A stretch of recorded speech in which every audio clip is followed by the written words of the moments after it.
O seu filho não toma nenhum tipo de vitamina? Será que está certo ou será que está errado?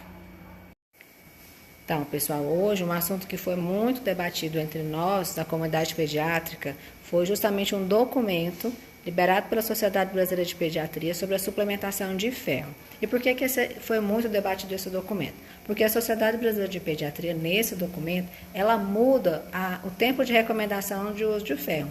E a deficiência de ferro ainda é muito relevante na nossa sociedade. Lembrando que nem toda criança tem acesso, né, a uma alimentação adequada, a uma consulta pediátrica particular, né, e de boa qualidade.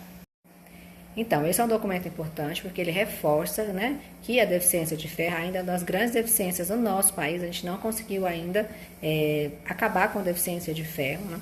E a deficiência de ferro leva a atraso no desenvolvimento, a atraso de crescimento, dentre outras doenças. É extremamente importante a molécula de ferro para o organismo.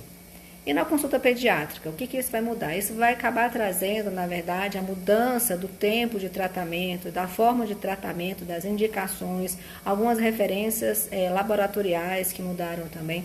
Pode gerar algumas dúvidas e mudanças de conduta nos consultórios pediátricos. E aí, o que a gente tem que alertar? Existem algumas recomendações, né, que são mais clássicas em alguns pacientes, prematuros, baixo peso, história de perda sanguínea materna, e entre outras, e na qual a gente começa um ferro um pouco antes, para as pessoas vão ter condutas divergentes.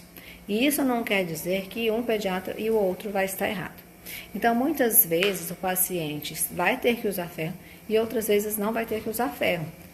E as pessoas que fazem um consultório particular, né, os pacientes no consultório particular, eles são acompanhados com a maior rotina. Então, o médico conhece o seu paciente, ele sabe a necessidade de cada paciente, ele pede exame, ele sabe sobre a alimentação, ele sabe a rotina do dia. Então, ele está ali do lado do paciente, né, todo mês, fazendo um acompanhamento certinho, sabe a necessidade individual de cada um.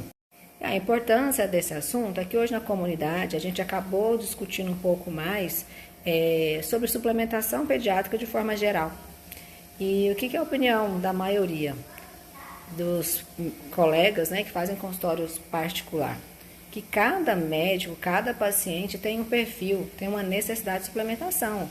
Como eu disse, a gente tem as condições de fazer exames e ver como que cada criança está reagindo, né?